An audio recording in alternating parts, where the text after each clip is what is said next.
আসসালামু আলাইকুম রহমতুল্লাহি ওবরকাতুহ।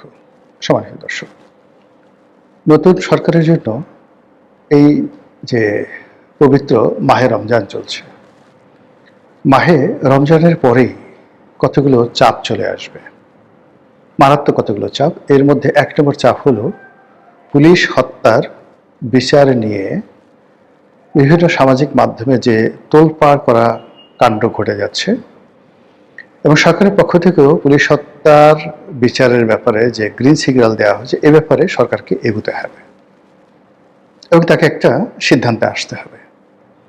তাকে আগের সরকারের মানে ডক্টর মোহাম্মদ ইউনূস সরকারের যে ইন্ডিমিনিটি ছিল সেটা অনুসরণ করতে হবে এবং বলতে হবে যে আমরা এই ইন্ডিমিনিটিকে সমর্থন করি এবং পুলিশ হত্যার বিচার হবে না।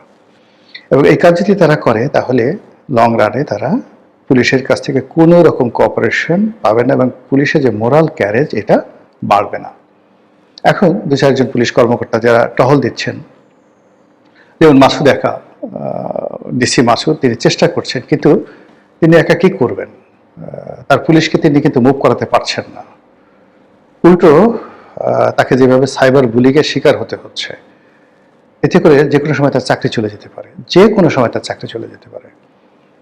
পুরো বাহিনী যদি তার সঙ্গে না থাকে, পুরো চেইন অফ কমান্ড যদি না থাকে, তাহলে একা ডিসি মাসুদের পক্ষে কোনো কিছু করা সম্ভব নয়। অনেকে তাকে হারুনের সঙ্গে তুলনা করেন, বিপ্লবের সঙ্গে তুলনা করেন, অনেকে আগের আমলে কোহিনুরের সঙ্গে তুলনা করতে পারেন, কিন্তু ওই সময়টাতে পুলিশের যে চেইন অফ কমান্ড ছিল, সেই চেইন অফ কমান্ডের মধ্যে একটি মানুষ বা একজন পদবিধারী বড় কর্তা বা মাঝারি কর্তা, তিনি যে কোনো রাজনৈতিক ব্যক্তিত্বের কাছাকাছি পৌঁছে গেলে সেখানে যে প্রতিক্রিয়া হয়, যেটা হারুনদের ক্ষেত্রে হয়েছে, বেনজিরদের ক্ষেত্রে হয়েছে, সেটি এই বর্তমান ভঙ্গুর অবস্থায় যাকে বলা হয় মাসুদের পক্ষে বা মাসুদের মতো অন্য কারোর পক্ষে সম্ভব নয়। বোঝার চেষ্টা করুন যে গত 17 মাসে আমরা একমাত্র মাসুদ ছাড়া অন্য কোনো পুলিশ কর্মকর্তার নাম জানি না।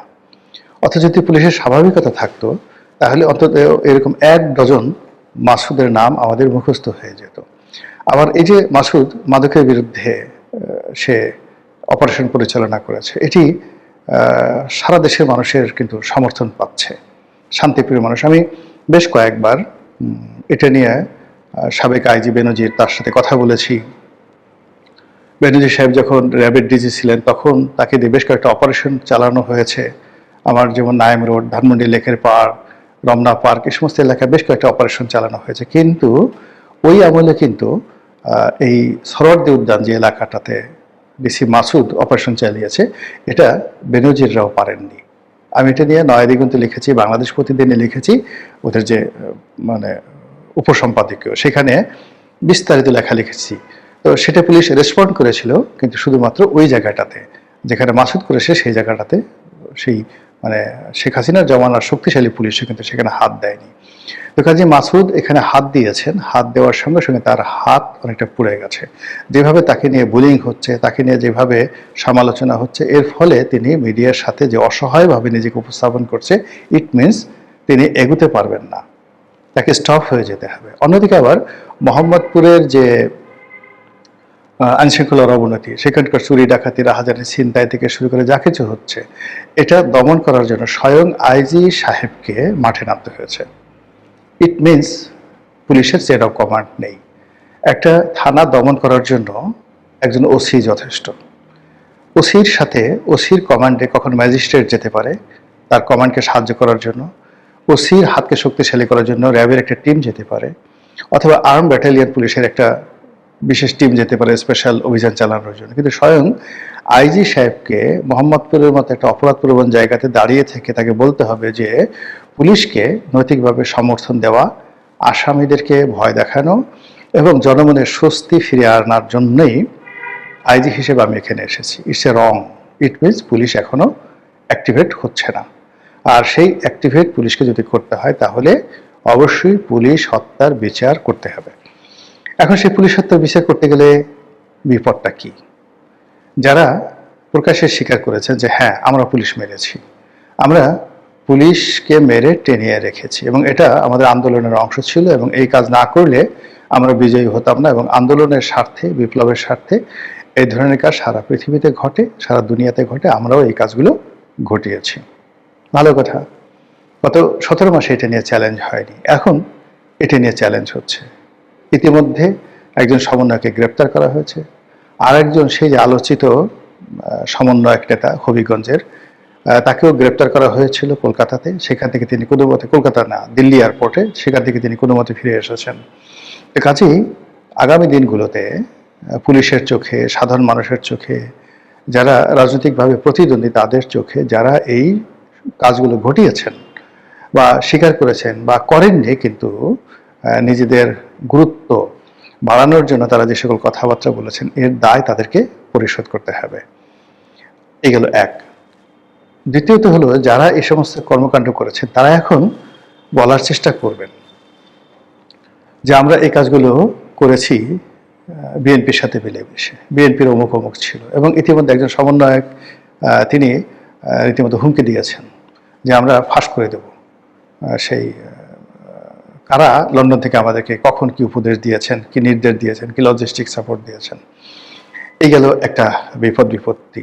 আরেকজন আবার বলার চেষ্টা করছেন যে বিএনপির যারা লোকজন, সেই সমন্বয়কের সেই যে ফটো কার্ড ইন্টারনেটে ছাড়ানো হয়েছে, সেটার প্রেক্ষিতে বলার চেষ্টা করছেন যে ওর এত বড় সাহস, ও প্রধানমন্ত্রী তারেক রহমান সাহেবের নাম উল্লেখ করে কথাবার্তা বলছে, ওকে এক্ষুনি গ্রেপ্তার করা হোক। তো এরকম যে ধাক্কাধাক্কি এই রোজার মাসে শুরু হচ্ছে, এটা রীতিমতো রোজার পরে বুমেরাং হবে এবং ব্রাস্টিং হয়ে যাবে, জাস্ট লাইক সুনামির মতো এটা হয়ে যাবে। দ্বিতীয়ত আপনি দেখবেন যে এইবার মন্ত্রী পরিষদে অনেকে চান্স পেয়েছেন, আমি নাম বলবো না, যাদের মন্ত্রী পরিষদে চান্স পাওয়া তো দূরের কথা, এমপি হওয়া তো দূরের কথা, তাদের অনেকের মেম্বার হওয়ার পর্যন্ত যোগ্যতা ছিল না, কিন্তু তারা হয়েছেন। এখন বিএনপির ভিতরে বাইরে বলা হচ্ছে যে এদেরকে দিয়ে কি কিছু করা হয়েছে, বা ওই যে ডিবি হারুন শেষ মুহূর্তে যাদেরকে গ্রেপ্তার করা হয়েছিল তাদেরকে তো এখন ক্ষমতার অনেক কেন্দ্রে দেখা যাচ্ছে, যারা সরাসরি বিএনপি রাজনীতির সাথে জড়িত নয়। তো তাদেরকে দ্বারা কি কোনো কাজ করানো হয়েছে, তাদের কাছে কি কোনো গোপন তথ্য আছে, এবং তাদের সেই গোপন তথ্য যাতে পাচার না হয় এবং তারা যেন অনুগত থাকে, কৃতজ্ঞ থাকে, এজন্যই কি মূলত তাদেরকে বিএনপি পদ পদবি দিয়ে অনুগত রেখেছে? এই প্রশ্নটা চলে আসছে।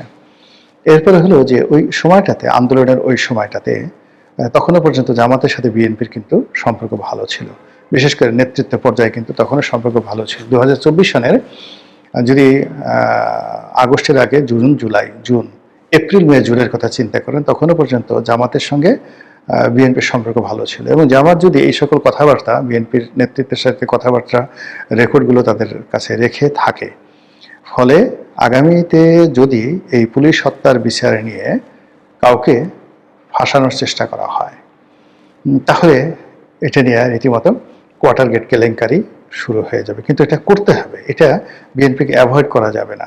এটা মানে বিএনপির জন্য অনেকটা সেই কর্নেল তাহেরের ফাঁসির মতো অবস্থা, এই ঝুঁকি তাকে নিতেই হবে। কর্নেল তাহেরের ফাঁসি দেওয়া ছাড়া জেনারেল জিয়াউর রহমানের কোনো উপায় ছিল না। আবার কর্নেল তাহেরকে ফাঁসি দেওয়ার কারণে ইতিহাসে তিনি যেভাবে নিষ্ঠুর শাসক হিসেবে নিন্দিত হয়ে আছেন এখনো পর্যন্ত, এবং যেভাবে তাকে বিট্রেয়ার হিসেবে জাসদের লোকজন এখন পর্যন্ত তাকে অভিসম্পাত করে, ঠিক এই সময়টিতেও দেশের স্বার্থে, জনগণের স্বার্থে, অ্যাডমিনিস্ট্রেশনের স্বার্থে, পুলিশের যাকে বলা হয় চেইন অফ কমান্ড ফিরিয়ে আনার জন্য বর্তমান সরকারকে অবশ্যই পুলিশ হত্যার ব্যাপারে কার্যকর ভূমিকা নিতে হবে। এবং এটা নামকে অস্তে লোক দেখানো হলে চলবে না, গণতন্ত্রের ধারাবাহিকতা বজায় রেখেই এই কাজ করতে হবে। এবং এই কাজের সঙ্গে স্নাইপার রাইফেল আসবে, এই কাজের সঙ্গে 7.62 বোরের যে রাইফেল, সেই রাইফেলের গুলি, তারপরে কারা গুলি করেছে, এবং ব্রিগেডিয়ার সাখাওয়াত যে বক্তব্য দিয়েছেন যে যাদেরকে দিয়ে এই গুলিগুলো করানো হয়েছে তারা দেখতে আমাদের মতো নয়, মানে আমাদের মতো নয়, ভারতের মতো নয়, স্পষ্টতই বলা হচ্ছে পাকিস্তানের লোকজনের মতো দেখতে, ইউরোপিয়ানের মতো দেখতে, অথবা আফগানিস্তানের লোকের মতো দেখতে, হোয়াট এভার মেবি, বাংলাদেশ এবং ভারতের মানুষ কিন্তু দেখতে একই রকম। অর্থাৎ রয়্যাল লোক যদি এই কাজ করতো, ডিজিএফআই লোক এই কাজ করতো, বাংলাদেশ পুলিশের লোক এই কাজ করতো, ইট সিমস দ্য সিমিলারিটি। কিন্তু সেটি ব্রিগেডিয়ার সাখাওয়াতের বক্তব্যে ফুটে উঠেছে যে না, এখানে অন্য কেউ ছিল। তাই এই অন্য কেউ কারা এনেছে? মার্কিন ডিপ স্টেট এনেছে, জামাত এনেছে, বিএনপি এনেছে, আওয়ামী লীগ এনেছে, এগুলো সামনে আসতেই হবে।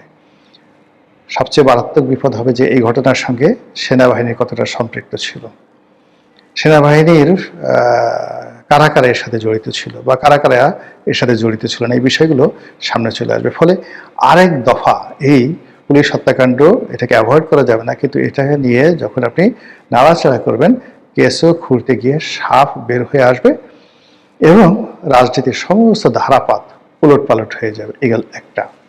2 নম্বর হল যে গত 17 মাসে যে মবগুলো হয়েছে, ইতিমধ্যে ঢাকা বিশ্ববিদ্যালয়ের সাহসী শিক্ষক হাফিজুর রহমান কার্জন তিনি ঘোষণা দিয়েছেন যে তিনি 32 নম্বর ভাঙার অপরাধে ডক্টর মোহাম্মদ ইউনূস এবং তার যারা অ্যালাইড তার বিরুদ্ধে মামলা করবেন। এই কার্জনকে আসলে কার্জনের এত সাহস ছিল না। আমাদের ডিপার্টমেন্টের ছেলে, ভালো ছাত্র, পড়াশোনা করেছে, নম্র ভদ্র, ওর কখনোই এত সাহস ছিল না। ওকে এই জেলে নেওয়াটা ভীষণ রকম একটা অন্যায় হয়ে গেছে। জেলে নেওয়ার পরে সাহস বেড়ে গেছে। এখন আপনি একে মারতেও পারবেন না, কিছুই করতে পারবেন না। এখন যদি মানে আইনের ছাত্র সেইভাবে কোনো একটা কোর্টে মামলা সাবমিট করে, সেটা আজ হোক, কাল হোক, 10 বছর পরে হোক, 20 বছর পরে হোক, এটা একটা রেকর্ড থেকে যাবে এবং সেই মামলা এই বর্তমান জমানাতে যারা আছেন তারা এবং ডক্টর মোহাম্মদ ইউনূস তাদেরকে ভোগাবে। যেমন 32 নম্বর ভাঙা হয়েছে। 32 নম্বর কি ডক্টর মোহাম্মদ ইউনূস তার নির্দেশ ছাড়া, তার হুকুম ছাড়া বা তার আশকারা ছাড়া ভাঙতে পেরেছে? বা ধরুন যারা ভেঙেছে তাদের সঙ্গে কি বিএনপির কোনো যোগাযোগ ছিল, বিএনপির কোনো নেতার সম্পর্ক ছিল, এমনকি তার সঙ্গে কি জামাতের কোনো যোগাযোগ ছিল? এই বিষয়গুলো নিয়ে যখন টানাটানি হবে, অনেকে দেখবেন ফটাফট করে সত্য কথা বলে ফেলবে। এতে কত মানুষের যে ইজ্জত যাবে, কত মানুষের যে ইমেজ নষ্ট হবে, তা একমাত্র আল্লাহ রাব্বুল আলামিন বলতে পারবে। তৃতীয় যে জিনিসটা আছে যে 32 নম্বর ছাড়া এই গত 17 মাসে যে সকল উল্লেখযোগ্য মব হয়েছে, এই মবের যারা নায়ক, এরা সবাই দেখবেন যে জনগণ দ্বারা ধিকৃত হবে, এই সমাজে তারা লাঞ্ছিত হবে প্রাথমিকভাবে, এবং পরবর্তীতে তাদের সবার বিরুদ্ধে জনগণই মামলা করবে। যারা মব করেছে এরা রেহাই পাবে না, কোনো অবস্থাতেই রেহাই পাবে না, এবং এটা সরকারকে চোখ বুজে বুঝে সহ্য করতে হবে। এবং যখন ভুক্তভোগী অর্থাৎ যারা এই মব করেছেন তারা যখন আইনের আওতায় আসবেন, তারা যখন নির্যাতিত হবেন, তারা তখন ফটাফট করে বলতে থাকবেন। একসময় দেখেন ওই যে জনাব তারেক রহমান, আম আদমি পার্টির যিনি সভাপতি তারেক রহমান, তিনি কিন্তু বলেছেন যে আমাকে সিপি অফিস ভাঙার জন্য পিনাকি বলেছে, আমাকে 32 নম্বর ভাঙার জন্য পিনাকি বলেছে, ইত্যাদি ইত্যাদি কথা তিনি বলেছেন। এবং এই কথা বলার পরে এখন আওয়ামী লীগের লোকজনই বলতে গেলে জনাব তারেক রহমান সাহেবকে শেল্টার দিচ্ছেন, এবং তিনি এখন বাংলাদেশে খুবই জনপ্রিয় একজন ব্যক্তিত্ব।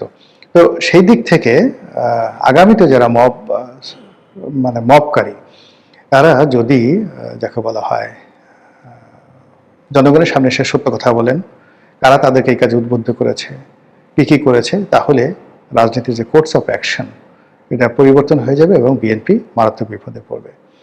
সর্বশেষ যেটি, তা হলো শুধু মব করা হয় নাই, মব করতে গিয়ে রীতিমতো ডাকাতি করা হয়েছে। আর শুধুমাত্র ডাকাতি করা হয়নি, ডাকাতি করতে গিয়ে অনেক ক্ষেত্রে শ্লীলতাহানি ঘটনাও করা হয়েছে। এই জিনিসগুলো ধীরে ধীরে সামনে আসছে। আব্দুল তুষার সাহেব, বাংলাদেশের প্রখ্যাত টেলিভিশন বক্তা, মিডিয়া জগতের খুবই পরিচিত মুখ, তিনি খুবই স্পষ্টভাবেই বলেছেন যে 32 নম্বর ভাঙতে গিয়ে 32 নম্বরের আশেপাশের বাড়িতে ডাকাতি হয়েছে, এবং ওখানে একজন বিখ্যাত শিল্পী, সেই জলের গানের যে ভোকাল, যার বাড়িতে ইমানুয়েল ম্যাক্রো গিয়েছিলেন তার গান শোনার জন্য, তার বাড়িও লুট হয়েছে, ভাঙচুর হয়েছে, ডাকাতি হয়েছে। এইভাবে 32 নম্বরের আশেপাশের সব বাড়িতে ডাকাতি হয়েছে। এরপরে আমি নিজের চোখে একটা জিনিস দেখেছি, যেমন ধানমন্ডিতে একটা বাড়িতে এরকম রাতে মব হচ্ছিল, ডাকাতি হচ্ছিল। পরে আমি 999 টেলিফোন করে পুলিশের সাহায্য নিয়ে ওই বাড়িটা রক্ষা করি, কিন্তু ইতিমধ্যে ডাকাতি কিন্তু হয়ে গেছে, পুলিশ এর বাড়ি কিছু করতে পারেনি। সেদিন এক লোক আসলো, একজন উপজেলা চেয়ারম্যান, উত্তরাতে তার পুরো বাড়ি তছনছ করে ডাকাতি হয়ে গেছে।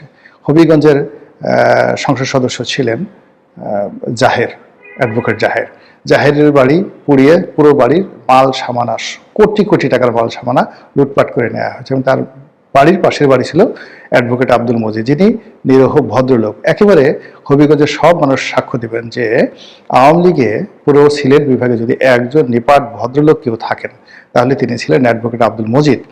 তো সেই আব্দুল মজিদের পুরো বাড়িটা সেই দিন ভাঙা হয়েছে, অর্থাৎ তার 3-4 দিন আগে তার স্ত্রী মারা যায়। 41 বছরের সংসার, ভদ্রলোক তখন উন্মাদের মতো মানে আছেন। ওই অবস্থাতে তার বাড়ি ভেঙে বাথরুমের যে কমোড বেসিনগুলো পর্যন্ত পুকুরে ফেলে দেওয়া হয়েছে এবং তাদের যে গ্রিলগুলো আছে সেই গ্রিলগুলো খুলে ফেলা হয়েছে এবং 2 দিন পরে এসে আবার সেই গ্রিলগুলো মানে নিয়ে গেছে কেউ কেউ। এভাবে ভাঙচুর করা হয়েছে। এখন এগুলোর কি বিচার হবে না বলেন? এই যে ডাকাতিগুলো হয়েছে, এখন আওয়ামী লীগের লোক সেই বাড়ি ডাকাতি করবে, এটা কি হয়? ওই যে জেনারেল জিয়াউল হাসানের বোন আমাকে বলতেছিলেন যে তাদের একটা এতিমখানা ছিল, সেই এতিমখানা তারা করেছে। এখন জিয়াউল হাসানের বাড়িতে মব হয়েছে, তার সেই এতিমখানা ভাঙচুর হয়েছে, এতিমখানার যে কয়েকটা গরু ছিল সেই গরুগুলো নিয়ে যাওয়া হয়েছে, এমনকি এতিমদের জন্য যে ফ্রিজে মাংসগুলো ছিল সেই মাংসগুলো লুটপাট করা হয়েছে। আপনার কি মনে হয় এই জিনিসগুলোর কি বিচার হবে না? এই জিনিসগুলোর বিচার হবে এবং এগুলো বিএনপিকে অবশ্যই করতে হবে। এবং এই জিনিসগুলো খুঁজলে দেখা যাবে বেশিরভাগ ক্ষেত্রে বিএনপির যারা নেতাকর্মী তারা জড়িত। তাহলে বুঝতে পারেন যে রাজনীতি এখন